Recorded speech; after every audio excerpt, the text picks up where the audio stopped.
Platelets ఒక ముఖ్యమైన లక్షణం ఏంటి అంటే బ్లడ్ అనేది ఎక్కువగా బాడీ నుంచి లాస్ అవ్వకుండా కాపాడుతూ వస్తుంది. ఈ ప్లేట్లెట్స్ ఏమైనా వైరల్ ఇన్ఫెక్షన్స్లో కానీ అట్లా ఈ ప్లేట్లెట్స్ అనేవి తగ్గిపోతూ వస్తూ ఉంటాయి అన్నమాట.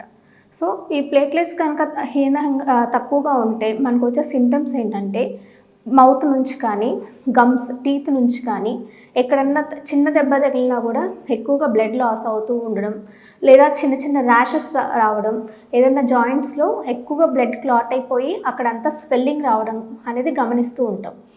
సో ఈ మధ్యకాలంలో ఏంటంటే ఎక్కువగా మనం గమనించేది ఏంటంటే వైరల్ ఇన్ఫెక్షన్స్ అంటే డెంగ్యూ ఫీవర్. ఈ డెంగ్యూ ఫీవర్లో ఏంటంటే ఎక్కువగా డెంగ్యూ వైరల్ ఇన్ఫెక్షన్ వచ్చేసి ప్లేట్లెట్స్ మీద ఎక్కువగా ఈ తెల్ల రక్త కణాల మీద దాడి చేసి వాటి యొక్క నెంబర్ని తగ్గిస్తూ ఉంటుంది. సో దానివల్ల పేషెంట్స్కి ఫీవర్ కానీ ఇట్లా బ్లడ్ లాస్ సిమ్టమ్స్ అంటే గమ్స్ నుంచి బ్లీడింగ్, లేదా ఏదైనా చిన్న దెబ్బ తగిలినా ఎక్కువగా బ్లీడ్ అవ్వడం, ఇట్లా ర్యాషెస్ రావడం, ఎక్కువగా వీక్ అవుతూ ఉండడం, జాయింట్ పెయిన్స్ ఇవన్నీ రావడం గమనిస్తూ ఉంటాం.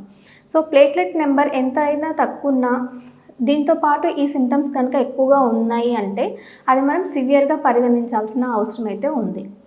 సో అలాంటప్పుడు మనం తీసుకోవాల్సిన జాగ్రత్తలు ఏంటి అంటే ఫస్ట్ వెంటనే ఇలాంటి సిమ్టమ్స్ అంటే జ్వరం వచ్చి 2 నుంచి 7 రోజుల వరకు జ్వరం వచ్చేసి బాగా ఎక్కువగా వళ్ళు నొప్పులు కానీ, ర్యాషెస్ కానీ, ఎక్కడి నుంచైనా గమ్ బ్లీడింగ్ కానీ, ఎక్కువ బ్లడ్ లాస్ అనే కండిషన్స్ అంటే మోషన్లో కానీ వామిటింగ్లో కానీ ఎక్కడైనా బ్లడ్ కానీ లాస్ అవుతుంది అంటే వెంటనే డాక్టర్ని కన్సల్ట్ చేయాల్సిన అవసరం అయితే ఉంది. దాన్ని బట్టి మనం పరీక్షలు చేసి ఏదైతే డెంగ్యూ జ్వరం అయితే దానికి తగిన ట్రీట్మెంట్ అనేది ఇస్తాము. ఒకవేళ 20,000 నుంచి 30,000 వరకు ప్లేట్లెట్స్ కనుక పడిపోతూ ఉండి దాంతోపాటు కనుక ఈ సిమ్టమ్స్ అనేవి ఉంటే కనుక వెంటనే మనం ప్లేట్లెట్స్ అనేవి ఎక్కించాల్సిన పరిస్థితి అయితే ఉంది.